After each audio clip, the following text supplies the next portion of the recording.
Hi, everyone. Sorry, I was waiting for admin to unmute me. So I am Saurabh Bhardwaj. I work as an enterprise architect at KiwiTech, and I also lead the data science team here. So the part of my job is to talk to entrepreneurs like yourself and help find optimum solutions to their business problems. And some of these problems are best solved by using the AI or machine learning approach.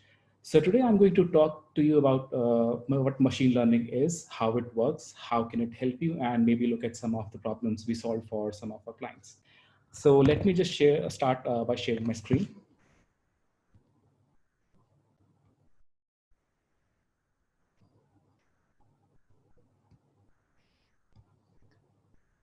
Hi, Tyler, can you see my screen?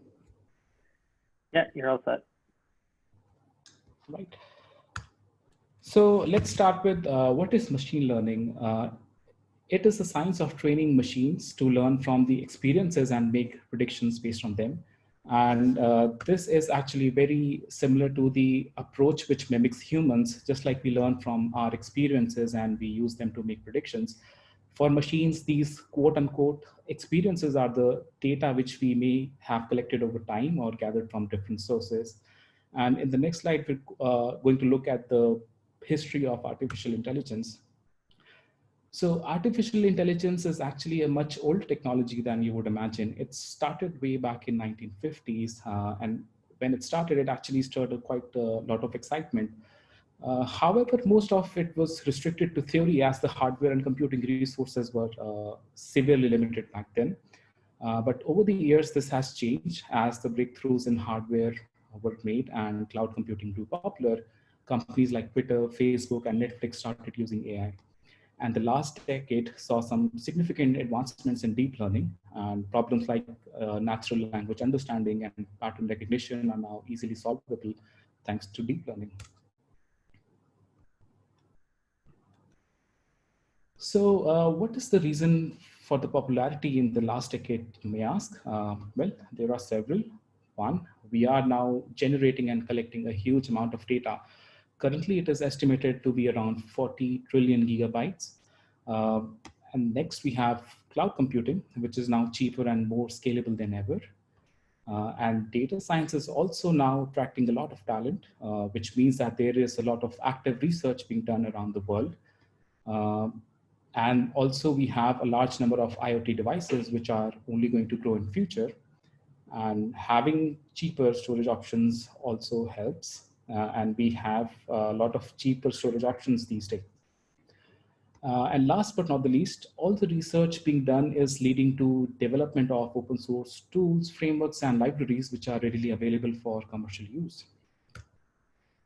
And this is a quote from Marvin Minsky, who was a founder of the MIT AI lab and a renowned author of several texts on the subject. And so far, I would say his prediction in 1967 seems to have been fairly accurate, looking at the current state of AI. Uh, so moving forward, let's look at how ML actually works. So how do we make a machine learn? Well, we create a model which is based on the problem we are trying to solve, and we feed this data to the model. This model makes some predictions, and we compare these predictions with the known answers and assess how accurate our predictions are.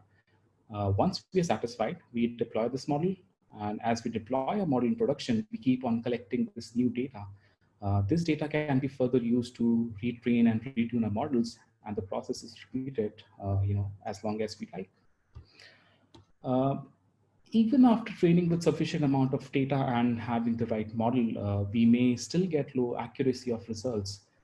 This mainly happens because data is not perfect. It could have missing fields, it could be too many outliers, and it could have basically a lot of things which are not there or not in the right format. And this usually means that we need to tweak our model, and that process can also consume some time. So now let's talk about some of the challenges with machine learning. Having data is one thing, but it also needs to be pre-processed before it can be used for training. And in a machine learning project, this usually takes the most amount of time. Then we need to come up with the right model. And once we have the right model, we need a way to train it. And we do this in multiple runs. We, again, like I mentioned, we do the tweaking, we rerun the training and with different data sets and different sample sets, and we hopefully we try to achieve the right accuracy or the most amount of accuracy we could get. It also requires collaboration between the data engineering, the data science, and other lines of business. Uh, we also need to have sufficient data for a model to be effective. And this can be sometimes a challenge, especially in the data starved domains where we want to make a prediction, but we do not have a lot of data available. In such cases, we need to either have more dimensions in the data, maybe we need to collect more data points, maybe we need to have more features. But this is probably one of the main problems in training a model, or coming up with a model which can predict with fair amount of accuracy. Also, we need to have talent, basically people who can model real world problems in AI. We also need stakeholders to have faith in the approach, and we need their buy-in. They should believe in the problem we are trying to solve, and they should also agree that it will have some kind of business benefits once we do that. And some kind of problems also require specific computing resources. Like if your model is based on a neural network, for example, it may be quicker to use video cards to train them. So having access to these kind of computing hardware or resources can be challenge for some shops where there is a huge amount of data and we need to load all the data in the memory of a graphics processor. So this is one of the things which could also be a challenge. Next, let's look at the use cases of machine learning. So as you can see in here, drones is one technology which uses AI heavily, and it uses it for actions like hovering, collision detection, and auto navigation. In healthcare, we have these huge data sets which are being processed and reliably converted into clinical insights for better and quicker diagnosis. And not to mention that in some cases, it may not even need a doctor to make the diagnosis. A doctor will still have to verify, but a lot of research is being done in that area so that there is no need for that. In construction, AI is used for project planning and generating better designs, risk mitigation, and there are a lot of other areas where a lot of things are automated based on the predictions made by the machine learning algorithms. And I'm sure everyone is also aware about the voice recognition in phones and IoT devices. So all your Siris and Google Assistant and Amazon Alexa, they all recognize these bits and bytes. They find patterns in the data, and then they try to understand what were the words spoken, and to decipher what is being said and what is the intent of the speaker. So that is one of the very popular use cases these days. In financial services, it is also used for risk analytics, for regulation, for customer segmentation. And we also have these days, very popular self-driving cars, which are also basically driven by AI. And lastly, almost all the face recognition technology that exists today is actually based on AI. So let's look at some of the different approaches of machine learning and what could be their potential capabilities.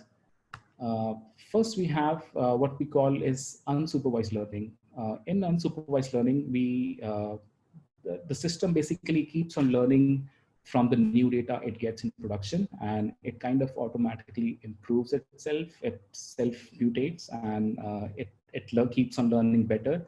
And this approach is best used in certain types of problems like recommendation systems, or if you want to do targeted marketing. And there is also several subsets of machine learning which may have further applications, like clustering is a common concept in machine learning, and it has several applications. Similarly, dimensionality reduction is another concept which could help us clean up the data, get some insights, or maybe filter out some of the things so that we get a better visualization of data.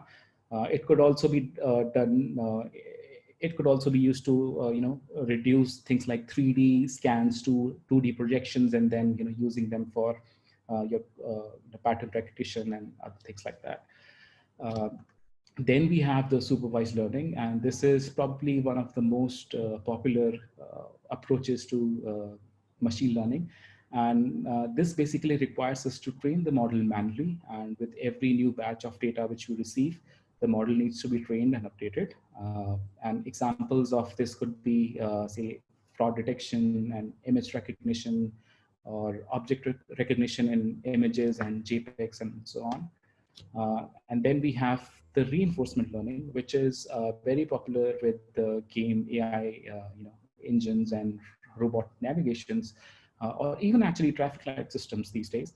And this basically works on a system which is rewarded or penalized based on the outcome which it predicts.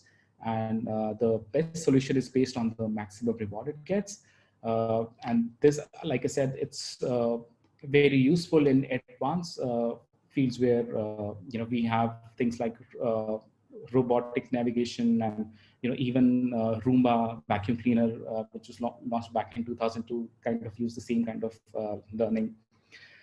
So these are basically the three, I would say, different approaches and high level for machine learning.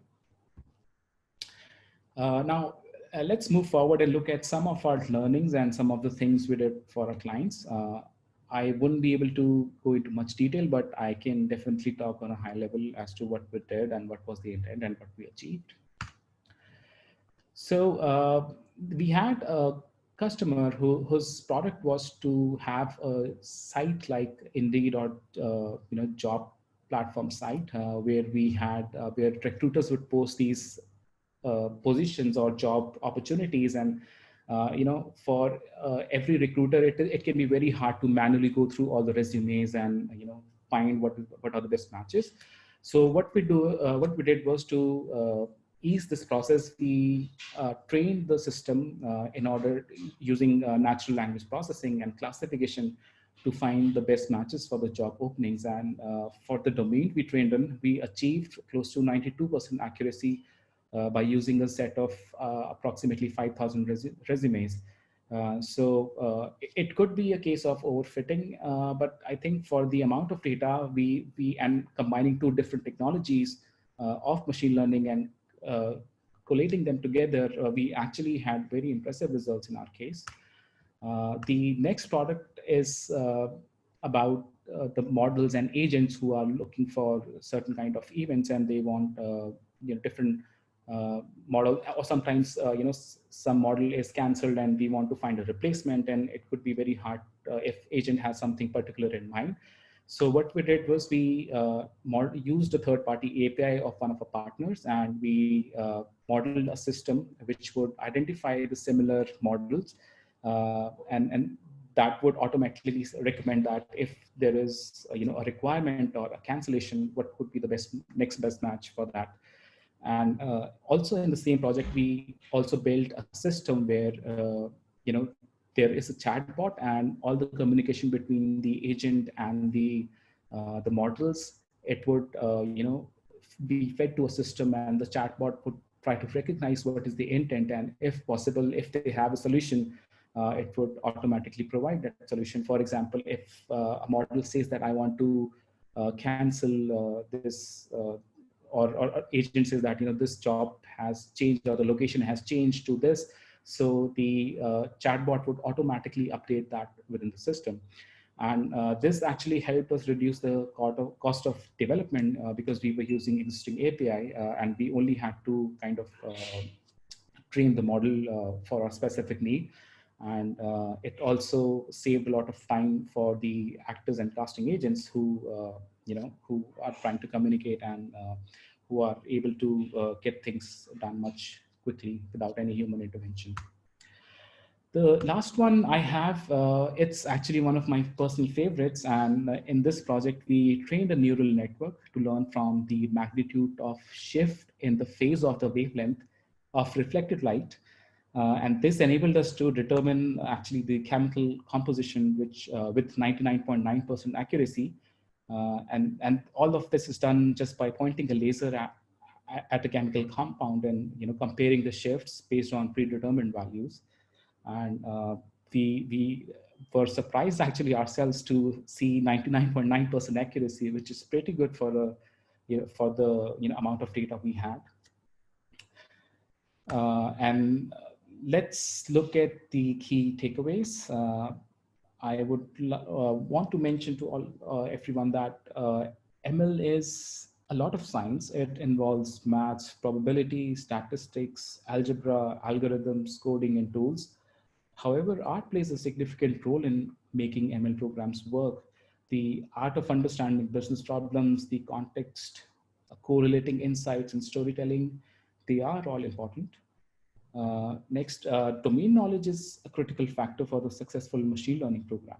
Unless a business problem or need is solved, sophisticated algorithms and beautiful charts really serve no purpose. A strong collaboration between business and analytics teams is becoming an increasing ask these days. And ML is for the average Joe as much as it is for the cutting edge corporations. So large corporations with full-size teams are in the news for machine learning success stories. But what is not easily available are the narratives of smaller business houses, which are employing ML techniques from process improvement to strategic decision making. And a lot of interesting problems are actually being solved by small organizations, ranging from social media analytics, churn analytics, sales, winnability, marketing techniques, optimizations, operations improvements, and forecasting, just to name a few. And we must also understand that ML tends to work poorly in learning a complex concept, especially from small amount of data or if performing on new type of data. It is, however, possible to divide a complex problem into simpler mini problems, and we can solve each of those problems individually, and then we can combine the solutions. And it is also important to understand the limitations of AI. Expectations are inflated due to the media, academics, and only positive reports about AI. But in reality, even coming up with a model could be a lot of struggle because, we are, every time we are trying to solve a problem, we are doing something which has really not been done before in a way we are intending it to. And if it has already been done, then there is in at least machine learning world, there is no point in repeating it. So it also involves a lot of failure. It also involves a lot of trials, and and data scientists, they work hard, and they stare at these Excel sheets all day long to really gather those insights and see what is the best model which would fit us.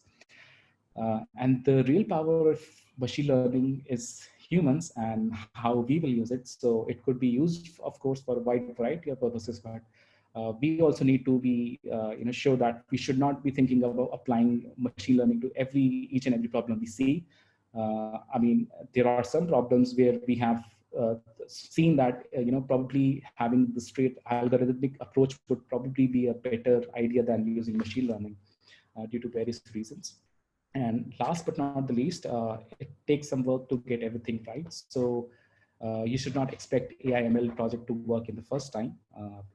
It needs some patience, and we really need to, try a lot of different things before we start getting the answers we want to see. And I think that's all. And thank you, everyone. Okay, excellent. Great. So if you will stop sharing your screen and just jump back on video. Okay. And so we have a number of really good questions. Due to time restraints, we're going to ask the first one. Okay, and then we'll be moving to Mosen for closing remarks. So the first question is, in the business intelligence vertical, reliable data is key. This is a challenge when working with emerging markets because reliable data is sparse. Now, are some of these strategies you recommend to increase reliability? Thank you. Sorry, what was the last one? Some of these strategies I'm recommending is? Yeah, the strategies that you're recommending, are they to increase reliability? Yeah, so I mean, and this is not just in business intelligence domain. This applies to a lot of areas, and even we have at KiwiTech have tried to solve a lot of problems, but we do realize that some of these are called data staff domains, and in other cases, the data we have, it's mostly incomplete, it could be unsanitized, and it could be unstructured. So we really try to come up with a lot of innovative solutions in on-case basis. For example, we were evaluating a situation where we had to identify the issues for an orthopedic surgeon. We try to diagnose what could be the issue based on 3D scans available, but we do realize that we do not have hundreds and thousands of scans available. So we really have to come up with the innovative approach. In this case, for example, we could look at the scans which are in the textbooks of medical professionals. We could use them to train our system. We could go online. We could probably take some of the samples, and we could create small variations in the training data we have. So we are in a way artificially simulating the data which we have, and then we are artificially labeling it. So I guess my point is that for every domain, we really need to look at our options. What do we have, what we are working with, and what could be the possible solutions we can find. In business intelligence, we can always look at collecting more data points. We should always start before we think we're going to use machine learning. So if you think that as a startup you want to solve a problem in 2 years, for instance, or your product map has it laid out after 2 years, you could actually start collecting data today itself. It doesn't even have to be structured. You could basically dump everything in a data lake, and then you can move from there. And later we can always look at the ways we can use data. Hopefully that would that answers the question. And we're going to squeeze one more question in just because we have so many. And it is, since ML models run on data, is it okay to create data sets if there isn't good data available for your really new business idea? So, I mean, can you repeat the question? I think I did not understand all of it, I think. Sorry. Yeah. So since ML models run on data, is it okay to create data sets if there isn't good data available for a really new idea or business? Right. So that's kind of what I was talking about in my previous answer, that it is okay as long as we are sure that the data is correct. For example, we are working on fraud detection, right? We do not have actual, we are a new business, we are doing a payment gateway, and we don't know. But we know for sure that, if someone has, not been active for n number of years, and then he, suddenly is active a lot, and, that could be one of the factors which we could, program it into our ML model, and we could, create artificial data for that. We could also have things like, some of the open data we have. These days we have a lot of open libraries for companies like Netflix. They share their data collected obviously anonymously to the open source community, and they invite everyone to come up with the models which they are working with. And again, depending on the problem, if we are sure that these are the traits of solving the problem and this data will be correct, there is no harm in using it. We can definitely use it, but it has to be enough to actually be meaningful. So otherwise we will have the problem of overfitting or underfitting of our model, in which our model can work very well with the specific set of data, but if applied to a wider set of data, it actually does not do that well. So we just have to be careful with that. So we could only do it to a certain extent, but I would say we should think about more ways of accumulating actual data. And once our system is in production, we can always keep on collecting the data, and we can kind of keep on upgrading our model based on the data which we are collecting. Okay, excellent. Thank you very much, Saurabh.